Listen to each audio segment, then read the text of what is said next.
Buenas noches, sean bienvenidos. Vamos a seguir revisando esta cedulario de preparación del examen de grado. Nos toca la cédula 9, Teoría General del Acto Jurídico, con respecto a los requisitos de existencia del acto jurídico.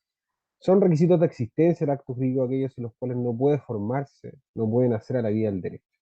La numeración de los requisitos están dentro de la voluntad jurídica, el objeto, la causa, las solemnidades en aquellos casos en que la ley la exige, ¿no? Para formar el consentimiento se denominan, ya sabemos, como el acuerdo de voluntades, ¿no? Dirigido a lograr un resultado jurídico que evidentemente consiste en la celebración de un acto jurídico bilateral. El 1445 lo habíamos visto, que contempla como el primer requisito para que una persona se obligue a otra por un acto de declaración que consienta en dicho acto. Es decir, dicho consentimiento también no debe adolecer de ningún vicio, ¿no? La regulación civil no reglamenta la formación del consentimiento y se encarga de ello el Código de Comercio, viniendo de este modo como expresa el mensaje de llenar un sensible vacío de la legislación comercial y civil. El artículo 97 al artículo 108 del Código de Comercio son los relativos a la formación del consentimiento, se aplican no solo a actos mercantiles, sino también a las convenciones que no tienen por objeto un acto de comercio, pues a pesar de encontrarse tales disposiciones contenidas en un cuerpo legal relativo a acto de comercio, lo que sería aplicable a toda la legislación en general, ¿no? Los requisitos de las citadas disposiciones son, en primer término, que para la formación del consentimiento se necesitan dos actos, ¿no? La concurrencia de dos actos jurídicos unilaterales. La primera es la oferta y la segunda es la aceptación. La oferta es la propuesta de un acto jurídico unilateral por el cual una persona propone a otro celebrar una determinada convención, ¿no? Para que baste, necesita, ¿no?, la oferta ser a lo menos formulada por persona capaz, debe ser seria, ¿no? Debe exteriorizarse, debe ser precisa y completa, voluntaria, exenta de vicios y dirigida a un destinatario, ¿no? Puede ser la oferta verbal, en la que se manifiestan palabras o gestos que se hagan inequívocamente la proposición de celebrar un convenio, una convención, perdón. Puede ser escrita, ¿no?, a través de la escrituración, ¿ya? Para lo cual, si está en el mismo lugar y la oferta es escrita, la respuesta es 24 horas, no se puede dar la respuesta. Ahora, si la persona está en otro lugar, es a vuelta de correo, ¿no? Eh, la oferta también puede ser tácita, aquella en que se desprende un comportamiento que revela inequívocamente la proposición de celebrar una convención, por ejemplo, un comerciante que exhibe la mercadería. La aceptación por su parte ahora es un acto jurídico unilateral también, por el cual la persona a quien se le dirige la oferta manifiesta su conformación, manifiesta su voluntad de celebrar la convención, ¿no? Las clases de aceptación también, que al igual que la oferta, pueden ser expresa, verbal, escrita o tácita, ¿no? La verbal es la que se manifiesta por palabra, la escrita por medio de escritura, la tácita es aquella que se desprende de un comportamiento. La aceptación, eso sí, debe ser pura y simple, esos son sus requisitos. Debe darse en tiempo oportuno, ¿no? Y se da en tiempo oportuno cuando hay un plazo, ya sea convencional, ya sea legal, y no ha ocurrido la retractación, ¿no? Em, o ha dejado de estar vigente la oferta, ¿no? Deja de estar vigente la oferta cuando hay retractación, cuando ha ocurrido alguna causa sobreviniente que pierde la validez de la oferta. Por ejemplo, la muerte del oferente o también la incapacidad legal. Con respecto al momento y lugar, bueno, da importancia práctica determinar el momento en que se forma el consentimiento, es lo que respecta a la capacidad, determina si las personas son capaces al momento de contratar, si el objeto del contrato es lícito al momento de contratar, qué tipo de ley se aplica. El artículo 22 nos indica que el contrato se entiende incorporar a la ley vigente al tiempo de su celebración. Es lo que respecta a los efectos del contrato. El contrato empieza a producir efectos una vez que se perfecciona. Ahí comienzan a correr los plazos de prescripción también. Es lo que respecta a la retractación del oferente, quien puede retractarse una vez todavía no ha sido aceptada en el tiempo intermedio entre la aceptación. Porque si se retracta una vez aceptado, es obligado a indemnizar los perjuicios o, en su efecto, cumplir el contrato. El momento en que se forma el consentimiento, ya lo vemos, el contrato entre presentes son aquellos que se celebran entre personas que se encuentran en un mismo lugar. La aceptación puede ser conocida por la otra parte inmediatamente al tiempo de ser emitida. Lugar en que se forma el consentimiento, fijas la competencia de los tribunales, determina la legislación, también determina los usos y costumbres del lugar de perfeccionamiento. También las personas que residen en un mismo lugar, como habíamos dicho, no existe inconveniente, se forma el consentimiento en el lugar donde están las personas, pero si existen, si residen en un lugar distinto, el 104 dice que el contrato se tiene celebrado donde se acepta. Luego pasamos a las actitudes que puede adoptar el demandado, ¿no? Al ser notificada una demanda, pasamos a procesal, ¿no? La defensa del demandado es el poder jurídico del demandado de oponerse a la pretensión. Su forma de defensa está en la rebeldía, la reacción, ¿no?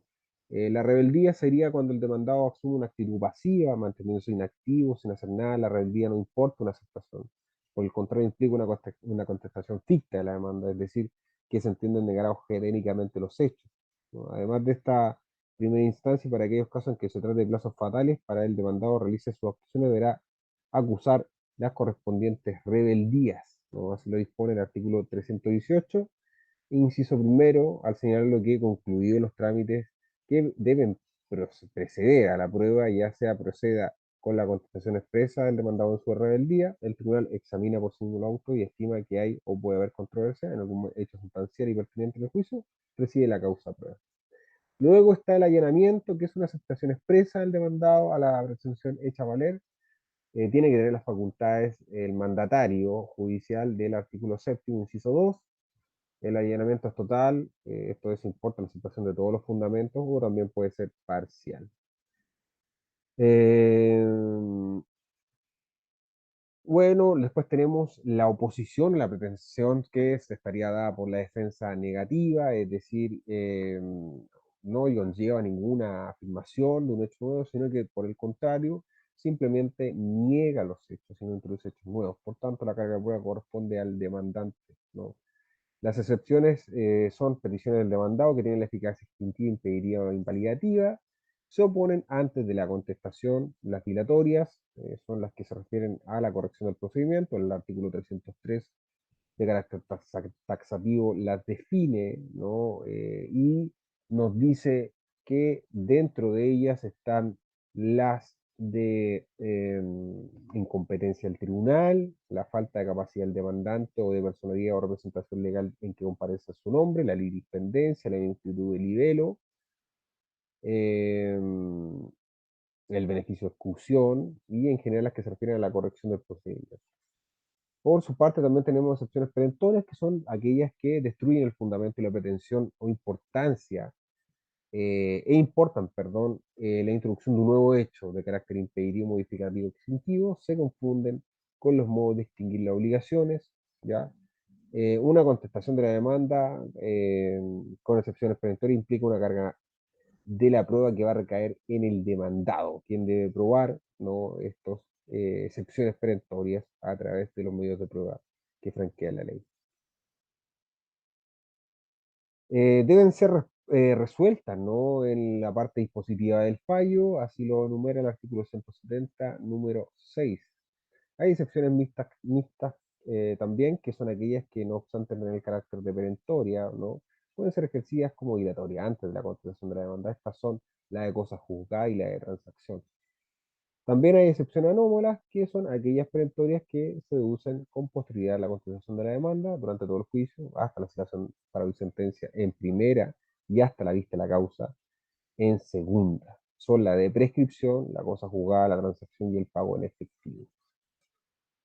La reconvención también es una actitud que puede cobrar el demandado, no es una actitud solo defensiva, sino que es una agresiva, por el contrario, nos dice que hace valer una pretensión en contra del demandante, quien lo está demandando, ¿quién pasa a ser el sujeto pasivo, ¿no? La reconvención sería la demanda del demandado, entre la cual se introduce una nueva pretensión.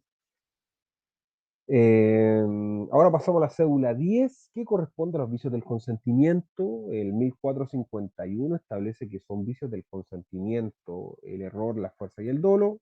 El precepto citado habla de vicios que pueden adolecer el consentimiento, término que, como se ha dicho, designa la voluntad de los actos jurídicos bilaterales, ¿no? Vamos a analizar el error. En específico, podemos definir el error como el concepto equivocado, ignorancia que se tiene de una ley, de una persona, de un hecho, de una cosa, ¿no? Es así que tenemos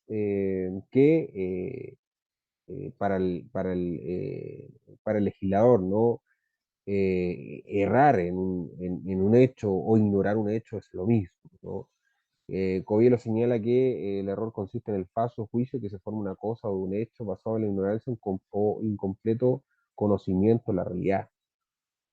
Clases de error. El error se clasifica en error de hecho y derecho. El de derecho podríamos definirlo como la ignorancia de un concepto equivocado que tiene una ley o en general de un precepto jurídico. De lo expuesto, excluye que el error en derecho no constituye un vicio del consentimiento, lo que significa que no puede alegarse para impedir las consecuencias jurídicas de los actos lícitos ni para exonerarse la responsabilidad de los actos ilícitos. Salvo, así lo dispone, ¿no? Salvo casos exceptuados en la ley, los vamos a revisar, que es un caso en específico, pero el 1452 ya dice que el error sobre un punto de derecho no vicia el consentimiento, así lo define también el artículo número 8, con respecto a que no se puede alegar la ignorancia de la ley una vez que entra en vigencia, y el 706, que la buena fe, ¿no? De tener la certeza de haber logrado la creencia de que la conducta no pega contra derechos, ¿no? En ese sentido, tenemos que puede una persona errar, ¿no? Sin tener conciencia de ese hecho. Casos en los que el error del derecho vicia al consentimiento. Bueno, el caso está dado por el 2297-2299, que corresponde al cuasi contrato del pago de lo no debido, en los casos en que quien paga una suma de dinero o entrega una cosa a otro creyendo que estaba legalmente obligado en ello, puede solicitar en ese caso la repetición, o sea, la devolución de lo que pagó. El error de hecho está reglamentado en el artículo 1453 al 1455, las clases de error. El 1453 enumera el error esencial o el error obstáculo. Vamos a revisarlo de inmediato. 1452, 53, perdón. El error de hecho vicia el consentimiento cuando recae sobre la especie de acto o contrato, o cuando recae sobre la cosa específica de que se trata, ¿no? Hay una error en la identidad. Son dos errores, ¿no? Error obstáculo. Por una parte, se erra en el contrato creyéndose que se celebra un empréstito y en realidad es una donación, y por otra también se erra en la identidad específica de la cosa, ¿no? Creyendo que se compra cierta cosa y en realidad se entiende otra, ¿no? Ese error, eh, como lo vemos, señala que hay un concepto equivocado, ¿no? Tanto en el contrato, tanto como en la cosa. Es un vicio el consentimiento, así lo expresa el 1453. El error, de hecho, vicia el consentimiento, nos dice. Es así que este tipo de error es un vicio del consentimiento. Aunque de alguna forma también para la teoría de la existencia no habría formación de consentimiento alguno, porque ambas voluntades son distintas, ¿no? El 1454 ahora nos define el error sustancial, nos dice que se refiere a cuando recae la sustancia de una cosa, esto es en la materia concreta de la que está hecha, ¿no? Y se trata también de un concepto estrictamente objetivo, materialista. Un ejemplo rural de la sustancia sería el que proporciona el 1454 mismo, que dice que si por alguna de las partes se supone que el objeto se entiende que es de una barra de plata, pero realmente es de otro material, ¿no? Dentro del mismo error del 1454 nos enumera el de las cualidades esenciales de la cosa, que es la segunda hipótesis en que incide en las cualidades esenciales de la cosa. ¿Entendías? Como que la que dan la fisonomía propia del objeto, ¿no? Así vamos a leer el artículo, nos dice que el error de hecho vicia también el consentimiento cuando La sustancia o calidad esencial del objeto sobre la que versa el acto contrato es diversa de lo que se cree, como si por alguna de las partes se supone que el objeto es una barra y la otra es un material semejante. Y el error acerca de cualquier otra calidad especial, ¿no? No vicia el consentimiento, sino cuando esa calidad es el principal motivo para contratar, ¿no? Y además ese motivo ha sido conocido por la otra parte, ¿no? Ahí tendríamos el error sustancial, ¿no? Y el error en las cualidades esenciales de la cosa, cuando la cosa ha sido conocida por el otro y cuando es la principal hipótesis para cerrar el contrato. El error accidental, es decir, sobre las cualidades accidentales de una cosa, en 1454, inciso 2, puedo definirlo como aquel que recae sobre cosas que ordinariamente son indiferentes para determinar la voluntad, ¿no? Se trata de cualidades secundarias no principales. En este caso no vicia el consentimiento, a no ser que esa cualidad accidental sea la causa primordial y haya sido conocida también por la contraparte. El error de la persona, por regla general, esta clase de error no vicia el consentimiento, ya lo dice la norma. El error acerca de la persona con quien se tiene intención de contratar no vicia el consentimiento, salvo que la consideración de esta persona sea la causa principal del contrato, al igual que el error accidental.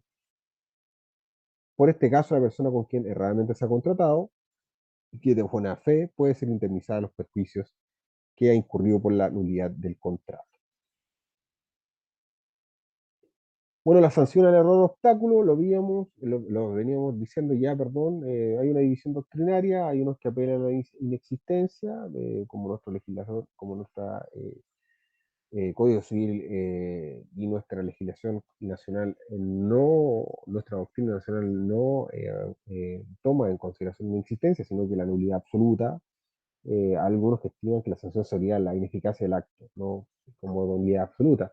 Pero el 1453 dice que coincide con la hipótesis de la doctrina domina error obstáculo y se aparta en cambio de los efectos que éste se atribuye, ya que expresamente la ley considera un vicio de la voluntad, ¿no? Y se sancionaría con nulidad relativa. A su vez, el 1682, el inciso final, dice que cualquier otra especie de vicio que no esté configurado como causal de nulidad absoluta, que lo habíamos visto, ¿no? Objeto, causa, que se contrate con un incapaz, ¿no? Y cualquier otro vicio daría de alguna forma derecho a rescisión del contrato o nulidad relativa. El error sustancial también vicia el consentimiento y se sanciona con la nulidad relativa.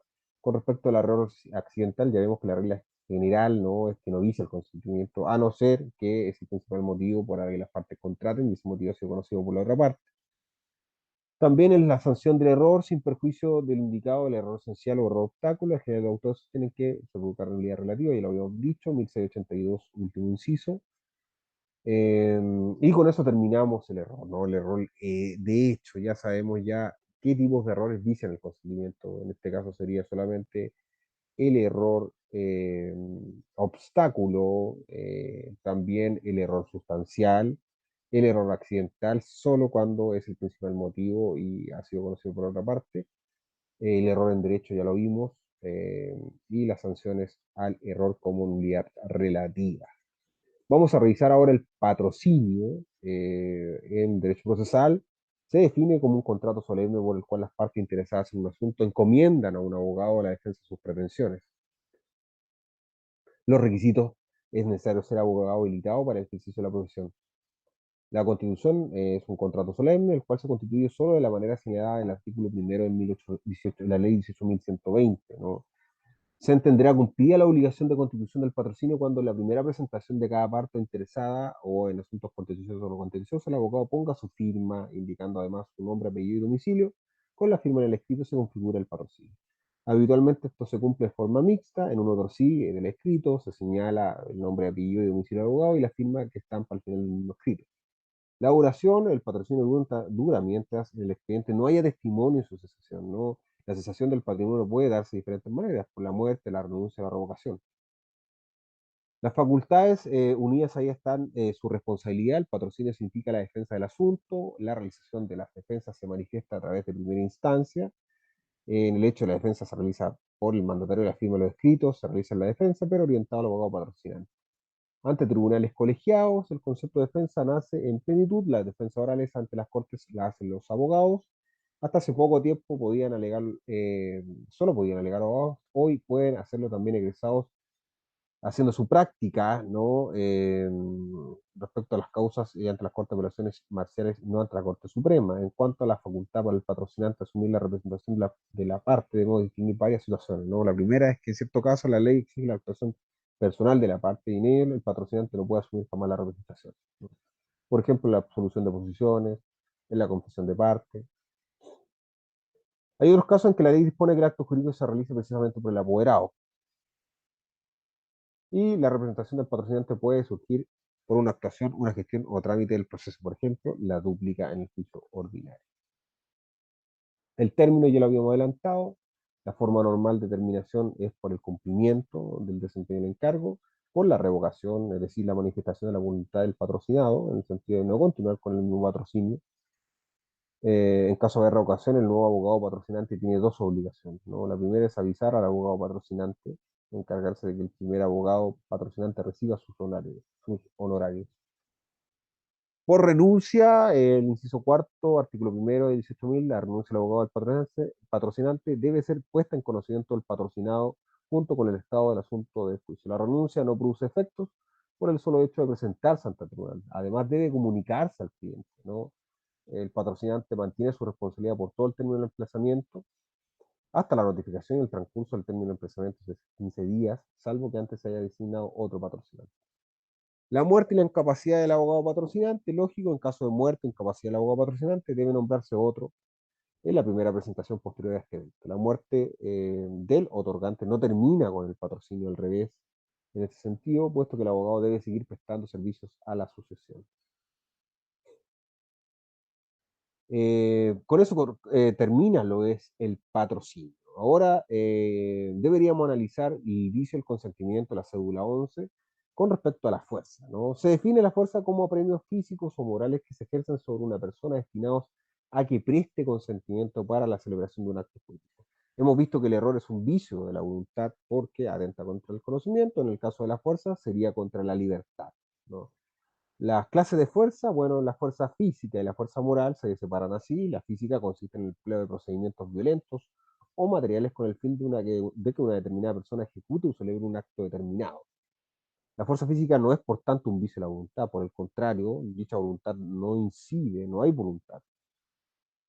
Por el caso de la fuerza moral consiste en el empleo de amenazas destinadas a determinar que una persona ejecute o celebre un acto contrario, ¿no?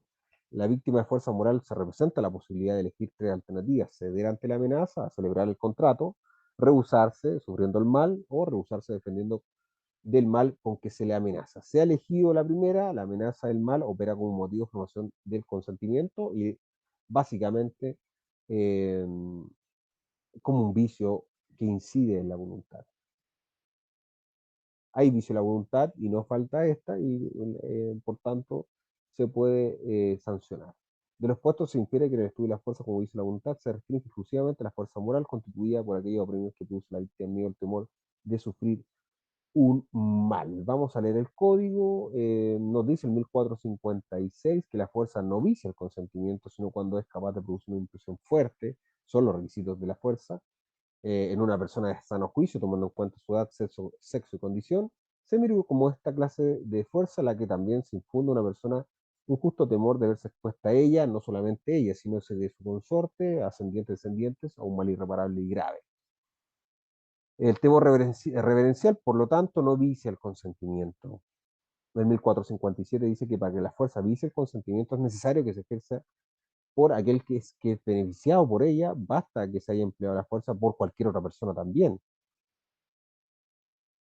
Es decir, que la fuerza puede ser vista de cualquier ángulo, cualquiera puede ejercer la fuerza, no solamente la otra parte.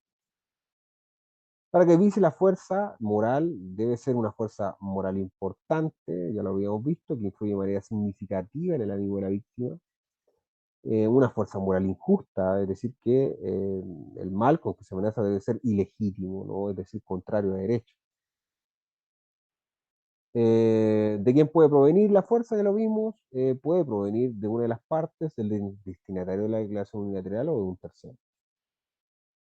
Para que la fuerza vicie el consentimiento, tiene que ser una fuerza grave, una fuerza injusta, una fuerza determinante, ¿no? Así lo dice el artículo 456. Las sanciones, para que la fuerza moral incida como dice el consentimiento, tiene que ser grave, injusta y determinante. La sanción en ese caso es nulidad relativa según el 1682, inciso final. Luego nos vamos con el mandato judicial. Bueno, el concepto es un contrato solemne, procesalmente hablando, por el cual una persona otorga otras facultades suficientes para que la represente ante tribunales de justicia. Este concepto está insinuado también en el 528 al decir que este mandato se rige por el Código Civil. Los requisitos es preciso ser una persona incluida en el artículo 2 de la ley 18.120, abogado, procurador del número, postulantes designados por la Corporación de Asistencia Judicial, estudiantes de tercero, cuarto, quinto año de Derecho, egresados de la Facultad de Derecho de quinto hasta 3 años después. ¿Cómo se constituye? Está correspondiente en el Código de Procedimiento Civil, artículo 6, ¿no? Y en el artículo 29 de la ley 18.092. Las formas de constituirlos son por escritura pública, por acta extendida ante un juez de letras o un juez de árbitro suscrita por todos los otorgantes, o por declaración escrita del mandante y autorizada por el secretario del tribunal. Esas son las formas de constituirlo. Las facultades, bueno, están enumeradas en el artículo 7 del Código de Procedimiento Civil y se clasifican como facultades de la esencia, facultades de la naturaleza o accidentales especiales. Son de la esencia aquellas que nacen por la sola circunstancia de otorgarse el mandato y que no pueden ser limitadas de modo alguno. El mandato judicial involucra de pleno derecho de forma inmodificable el otorgamiento de ciertas facultades que están enumeradas en el artículo, el inciso primero, en el artículo 7. De la naturaleza están enumeradas también en el artículo séptimo, ¿no? Son aquellas que suponen incorporar a un poder aunque las partes no digan nada de ellas, no se puede modificar por un acuerdo expreso, no se pueden sacar. Son básicamente dos: la posibilidad de delegar el mandato y la facultad de interponer la acción civil o de ser notificado de ella en un procedimiento criminal. Las accidentales especiales son aquellas que solo se entienden incorporadas por el mando judicial cuando expresamente han sido concedidas, y son las del inciso 2 del artículo 7, que son básicamente las más importantes, como desistirse en primera instancia de la acción deducida, aceptar la demanda contraria, absolver posiciones, renunciar a los recursos, transigir, comprometer, otorgar a árbitros las facultades de arbitradores, aprobar convenios. El término, al muy parecido al patrocinio, termina por el incumplimiento del encargo. También hay una terminación anticipada, es decir, ante un desistimiento de la demanda. Por revocación también, cuando de forma explícita se manifiesta la voluntad de revocar sin dejar efecto, se deja sin efecto el mandato judicial, o revocación tácita cuando, sin aludir a un mandato anterior, se confiere uno nuevo. La revocación se reglamenta en el artículo 10 del CPC y se establece la exigencia de existir constancia en el expediente. Todo mandato legalmente constituido es tal mientras en el proceso no haya testimonio de su expiración o revocación. También puede renunciar el mandatario. La renuncia es un acto unilateral del mandatario. La renuncia se debe poner en conocimiento al mandante junto con el estado del juicio. Para que la renuncia desafecte al mandatario, debe cumplir copulativamente con los siguientes requisitos: debe poner en conocimiento al mandante del hecho de la renuncia y el estado del juicio, y debe transcurrir el término de emplazamiento, es decir, de la notificación de la renuncia de la parte, durante el término de 15 días. Conserve la responsabilidad el mandatario. También por la muerte o incapacidad del mandatario. En este caso, el patrocinado debe constituir un nuevo patrocinio antes de efectuar la siguiente presentación, un nuevo mandato judicial. Vamos a quedar en los vicios del consentimiento en el análisis del dolo, ¿no? Analizamos la fuerza, analizamos también el error, analizamos el patrocinio y analizamos el mandato judicial. Ya para estos efectos vamos a ver acá, hasta acá. Muchas gracias. Nos vemos en la cédula 12, que vamos a revisar el análisis específico del dolo como vicio del consentimiento.